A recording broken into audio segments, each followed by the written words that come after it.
So here we have the function e raised to the power of x, which is the exponential function minus tangent of x whole divided by cotangent of x minus x raised to the power of n. So we have to find its derivative with respect to x. So let's begin by squaring the denominator and then writing it in the denominator itself. So we will have cot of x minus x raised to the power of n whole squared. Then we begin with the same function, the denominator in the numerator, times the derivative of the numerator, which is e raised to the power of x minus tangent of x minus e raised to the power of x minus tangent of x multiplied to the derivative of cot of x minus x raised to the power of n. So that will give us cot of x minus x raised to the power of n multiplied to the derivative of the exponential function minus the derivative of the tangent function minus e raised to the power of x minus tangent of x multiplied to the derivative of the cotangent function minus the derivative of x raised to the power of n divided by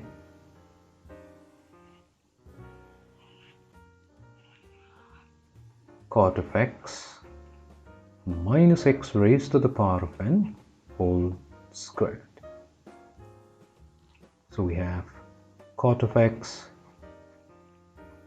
minus x raised to the power of n multiplied to the derivative of the exponential function as the function itself minus the derivative of the tangent function, which is secant squared x minus e raised to the power of x minus tangent of x multiplied to derivative of the cotangent function is negative cosecant squared x minus derivative of the exponent x raised to the power of n will be n times x raised to the power of n minus 1 whole divided by cot of x minus x raised to the power of n whole square. Now we can take the negative common, so this will become positive and that comes out to make the positive, so we will have a positive second term. Now this is the derivative of the given function with respect to x. We can go ahead and further simplify it, but I'm going to leave it here. Let's move on to the next question. So here we have the function e raised to the power of x plus sine x divided by 1 plus log of x. So let's find its derivative with respect to x by using the quotient rule. So we'll get 1 plus log of x and we square it. Then in the numerator we have 1 plus log of x multiplied to the derivative of the numerator, which is e raised to the power of x plus sine x minus the numerator e raised to the power of x plus sine x multiplied to the derivative of 1 plus log of x, which will be equals to 1 plus log of x multiplied to the derivative of the exponential function plus the derivative of the sine function minus e raised to the power of x plus sine of x multiplied to derivative of 1 plus derivative of the logarithmic function. whole divided by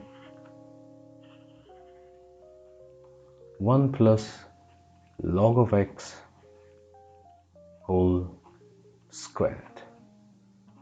And that gives us 1 plus log of x multiplied to the exponential function plus the cosine functions, which are the derivative of the respective function, minus e raised to the power of x plus sine of x.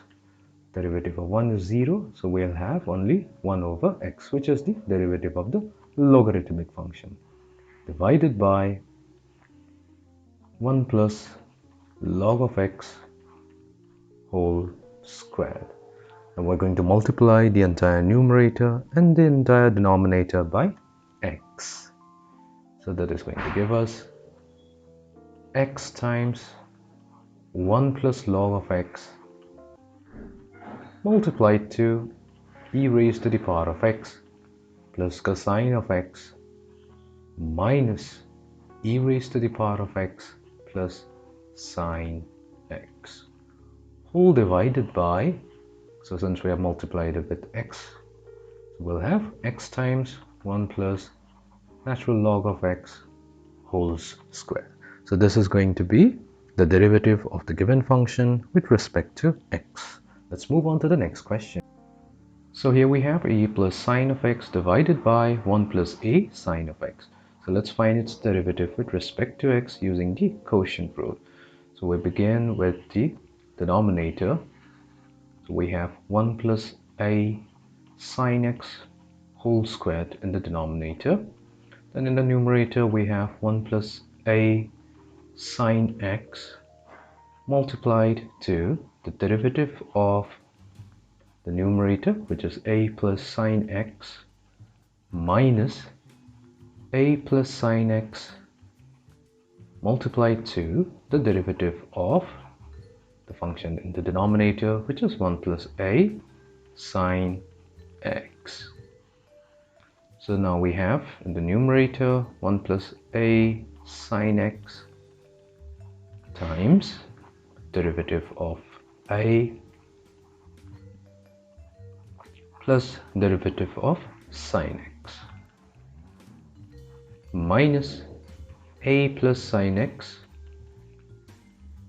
multiplied to derivative of 1 plus, now we have derivative of a sine x, a being a constant, we can pull it out of the derivative, so we'll have a times the derivative of sine x whole divided by 1 plus a sine x whole squared. So we have 1 plus a sine x multiplied to derivative of a is 0 because a is a constant here, and we have derivative of the sine function that gives us cosine of x minus a plus sine x multiplied to derivative of 1 is 0. Then we have a times derivative of the sine function will be cosine of x divided by 1 plus a sine x whole squared. Now we multiply the terms in the numerator. So we have cosine of x multiplied to 1, so that will be cosine of x plus a sine x times cosine of x will give us a sine of x times cosine of x minus a times a cosine of x will be a squared cosine of x, and we have negative a sine of x times cosine of x. We will divide it by 1 plus a sine x whole squared. So a sine x times cosine of x gets cancelled, leaving us with cosine of x minus a squared cosine of x divided by 1 plus a sine x whole squared. So this is going to be the derivative of our given function with respect to x